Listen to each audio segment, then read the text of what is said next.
Fala pessoal, tudo bem com vocês? Eu sou o Diego e hoje a gente vai conversar sobre médias móveis.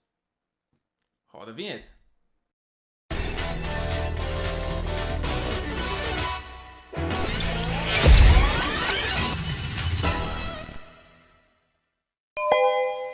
Bom pessoal, hoje o nosso papo é sobre médias móveis.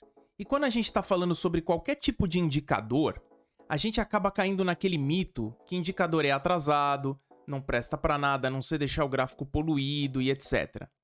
Antes da gente formar uma opinião sobre o assunto, é importante a gente entender como que um indicador é formado e como a gente acaba utilizando ele. Todo indicador acaba sendo atrasado porque ele é nada mais do que um cálculo matemático das informações que ocorreram e, baseado nessas informações, a gente vai utilizar o indicador como estrutura da análise para o nosso trade. Para não perder muito tempo, vamos dar uma olhadinha nos 3 tipos de médias que a gente tem e como são feitos os cálculos delas. A primeira é a média simples ou aritmética. Ela é a somatória dos fechamentos, porque normalmente se utiliza o fechamento para o cálculo das médias. Então você vai somar os x últimos fechamentos e dividir pelo número x de períodos. Por exemplo, se você quiser calcular uma média móvel simples de 21 períodos, você vai somar os últimos 21 fechamentos e dividir por 21. A segunda é a média exponencial.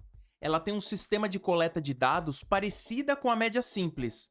Para fazer uma média exponencial de 21 períodos, você vai pegar os mesmos 21 fechamentos, no entanto, na fórmula, você vai dar mais peso para os últimos fechamentos. Com isso, ela acaba ficando mais grudada no preço atual. A terceira é a média ponderada, mas a gente vai comentar sobre ela no vídeo de VWAP. Hoje, a gente vai se focar nas médias simples e exponenciais. Passei para o gráfico aqui já com essa linha amarela, que é a média móvel simples de 21 períodos. Só para a gente ver a diferença clara entre a média simples e exponencial, eu vou pedir para o Thalisson colocar a média 21 exponencial na tela. Percebe que agora a gente tem duas linhas. A amarela é a simples e a roxa é a exponencial, ambas de 21 períodos. Olha como a média roxa acaba ficando muito mais próxima dos fechamentos atuais. É por isso que a gente dá preferência de que médias curtas sejam exponenciais, justamente porque a gente quer identificar mudanças na direção do preço o mais breve possível. Voltando agora só com a média simples, percebe como a média vai suavizando o movimento dos preços? Essa é uma das facilidades que a média nos dá durante a nossa análise. Nesse caso, a média está apontando para baixo, ou seja, estamos em um movimento de baixa. Significa que os candles estão fechando com valores cada vez mais baixos, e isso faz com que a média venha diminuindo. Caso a gente comece a ter fechamentos cada vez mais altos, a média vai inverter a sua direção e quando ela estiver apontada para cima, vamos ter um indicativo de movimento de alta. Essa é uma das facilidades que a média nos apresenta. Ela pode ser uma substituta para as nossas LTAs e LTBs. Além de servir como indicativo de tendência, as médias também servem como gatilhos de entrada para as operações. Vamos dar uma olhadinha em 2 tipos de operações que podem ser feitas utilizando as médias.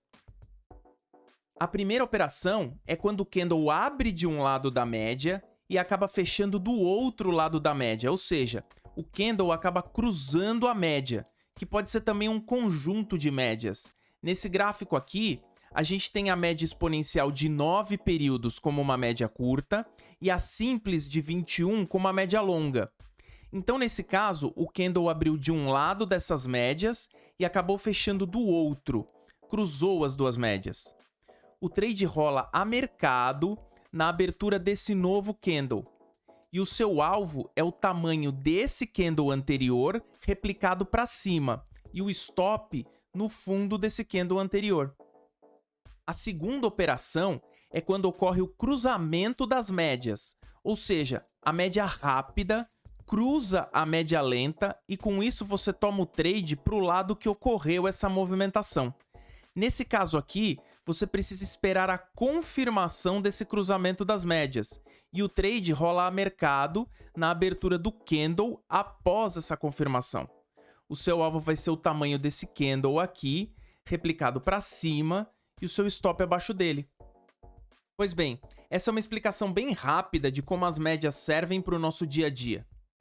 Elas são uma versão suavizada do candle e acabam sendo níveis de suporte e resistência dinâmicos. Cada time frame vai ter uma ou mais médias que podem ser apropriadas para a análise dele. E para você ter uma ideia de como rola esses indicativos, eu vou te dar um bizu. A média de 80 períodos do gráfico de 5 minutos vai acabar englobando 400 minutos. Já uma média de 21 períodos do gráfico de 15 minutos vai englobar 315 minutos. Isso serve para você saber escolher quais as médias você deve olhar nos diferentes time frames, para conseguir fazer uma análise melhor. Esse vídeo não tem a menor pretensão de esgotar a questão das médias móveis. A gente inclusive tem muito assunto e mais pra frente vai voltar nisso. Aproveitando, se você ainda não é inscrito no nosso canal, se inscreva, aproveita também e entra no nosso grupo do Telegram e vem fazer parte da nossa comunidade. Um abraço e até a próxima!